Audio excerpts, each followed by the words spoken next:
मेरे पति पेशे से एक डॉक्टर हैं। वह बहुत ही शांत और सरल स्वभाव के व्यक्ति हैं। उनके इसी स्वभाव के कारण उनसे मैं बेहद प्रेम करती थी। मैं जब भी उनके करीब होती तो एक अजीब सा सुकून का एहसास होता था मुझे। हम 3 साल तक प्रेम बंधन में रहे।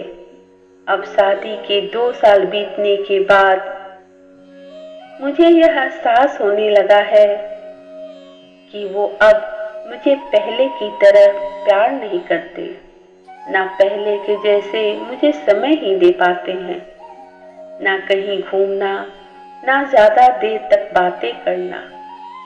सब कुछ भूल गए हों जैसे। हर वक्त काम और बस काम की ही बातें करते रहते हैं। जिंदगी बिल्कुल ही सूनी सूनी सी हो गई है, एकदम वीरान सी। अब मैं थक गई हूँ ऐसी जिंदगी से। उनका शांत और सरल स्वभाव जो मुझे उनके करीब लाया था, वही अब मेरे बेचैनी का कारण बन चुका है। मैं स्वभाव से बहुत ही भावुक हूँ। मैं पहले बिताए पलों के लिए ऐसे तरसती हूँ जैसे कोई छोटा सा बालक अपने मनपसंद खिलौनों के लिए तरसता है। मेरे पति मेरे बिल्कुल विपरीत हैं। शादी से पहले मैं सोचती थी कि जिंदगी बहुत ही खुशनुमा होगी। वो मुझे बहुत प्यार करेंगे, हम घंटों बातें किया करेंगे और जैसे नए शादीशुदा जोड़े शहर से बाहर कहीं घूमने जाते हैं, हम भी अपनी जिंदगी की शुरुआत वैसे ही करेंगे। मेरी भी बहुत सारी इच्छाएं थी जो शादी के बाद धरी की धरी रह गई। मेरी इच्छा अनुसार ऐसा कुछ भी ना हुआ। उनका सुबह जागना, नाश्ता खाना और अपने क्लिनिक के लिए निकल जाना, यही दिनचर्या हो गई है।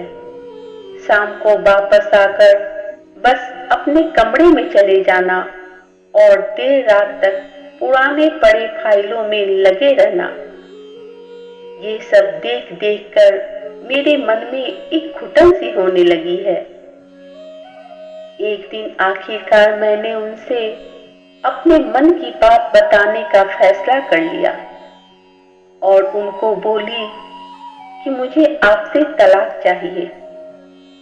मेरी बातें सुनकर वो चौंक पड़े और बोले, क्या हुआ? तुम अचानक से ऐसा क्यों बोल रही हो? क्या कारण है? कुछ तो बताओ। मुझसे दुखी हो या कुछ और बात है? तुम बताओगी नहीं तो मैं कैसे समझूंगा कि किस कारण तुम्हें तलाक चाहिए मुझसे।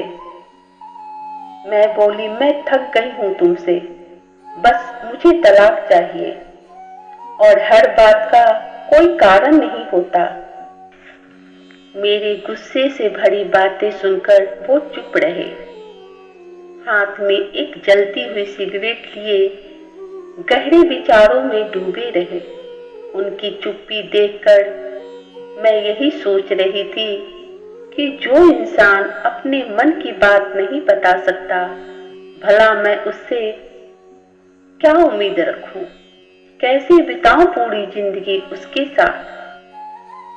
अचानक से वो कुर्सी से उठकर मेरे करीब आए और बोले, अच्छा ये बताओ, तुम्हारा मन बदलने के लिए क्या करूं जिससे तुम तलाक ना लो मुझसे?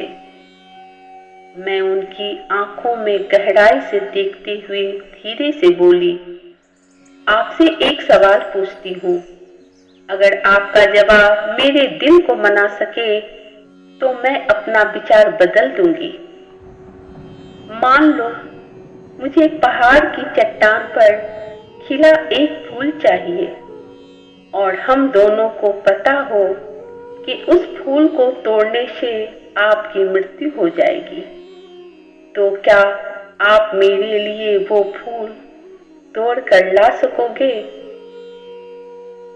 क्या आप कर सकते हो ऐसा? वो चुपचाप मेरी बातें सुन रहे थे। कुछ देर की चुप्पी के बाद बोले, मैं इसका जवाब तुम्हें कल दूंगा। उनकी बात से मैं हताश हो गई। अगली सुबह उठी तो देखा कि वो अपने कमरे में नहीं थे। सामने टेबल पर दूध के गिलास के नीचे उनकी लिखावट के साथ एक कागज का टुकड़ा पड़ा था, जिसमें उन्होंने लिखा था, प्रिय, मैं तुम्हारे लिए फूल नहीं तोड़ूंगा, लेकिन अगर तुम चाहो तो मैं इसके पीछे का कारण जरूर बताऊंगा।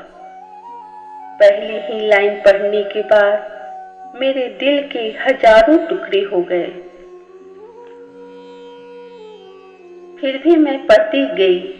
उन्होंने आगे लिखा था, जब तुम कंप्यूटर इस्तेमाल करती हो तो तुम हमेशा सॉफ्टवेयर प्रोग्राम को गड़बड़ कर देती हो। अंत में स्क्रीन के सामने बैठकर रोती हो। इसलिए मुझे अपनी उंगलियों को जिंदा रखना पड़ेगा ताकि मैं प्रोग्राम को पुनः स्थापित करके तुम्हारे कीमती आंसू को बहने से रोक सकूं।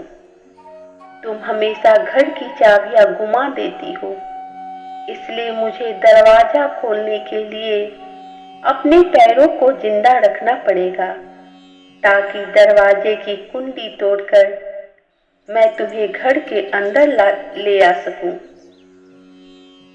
तुम यात्रा करना पसंद करती हो, लेकिन हमेशा नई जगह में अपना रास्ता भूल जाती हो। मुझे तुम्हें रास्ता दिखाने के लिए अपनी आंखें जिंदा रखनी होगी। तुम्हारे पेट में कभी कभी अचानक से दर्द होता है, इसलिए मुझे अपनी हथेलियों को जिंदा रखना है ताकि मैं तुम्हारे पेट की ऐंठन को शांत कर सकूं। तुम्हें घर के अंदर रहना पसंद है और मुझे पता है कि तुम अंतर्मुखी हो, इसलिए तुम्हारी बोरियत दूर करने के लिए मुझे चुटकुले और कहानियां सुनाने के लिए अपने मुख को जिंदा रखना है। तुम हमेशा कंप्यूटर और टीवी देखती हो और इससे तुम्हारी आंखों का भविष्य अच्छा नहीं होगा। मुझे अपनी आंखों को बचाना होगा ताकि जब हम बूढ़ी हो जाएं तो मैं तुम्हारी आंखें बन सकूं, तुम्हारे सिर के सफेद हो रहे बाल चुन सकूं, तुम्हारे नाखूनों को बिना तुम्हें चोट पहुंचाए काट सकूं। मैं भी समुद्र तट पर टहलते हुए तुम्हारा हाथ पकड़ना चाहता हूँ। जब तुम खुश होकर गुनगुनाती हो तो उसे मैं अपने कानों से सुनना चाहता हूँ, इसलिए मेरे कान जिंदा रहने चाहिए। जब तुम नहा कर निकलती हो तो तुम्हारी भीनी भीनी खुशबू को महसूस करने के लिए मेरे नाक जीवित होने चाहिए।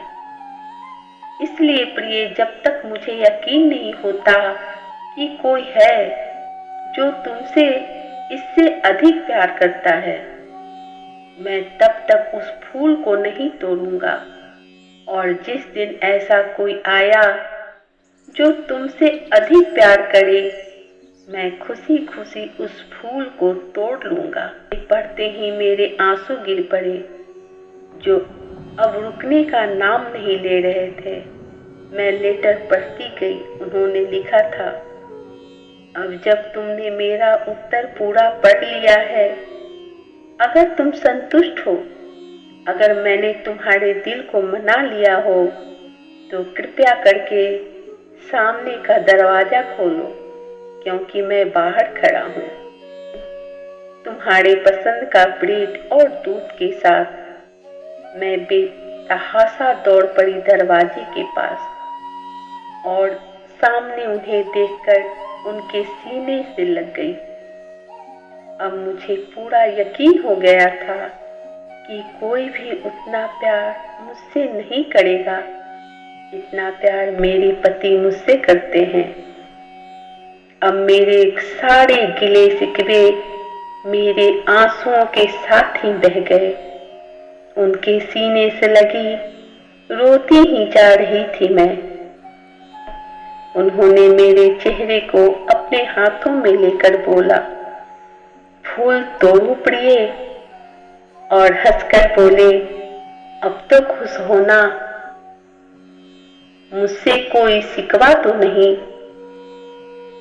अगर कोई शिकायत हो तो बता दो। मैं धीरे से उनकी बातें सुनकर मुस्कुरा पड़ी।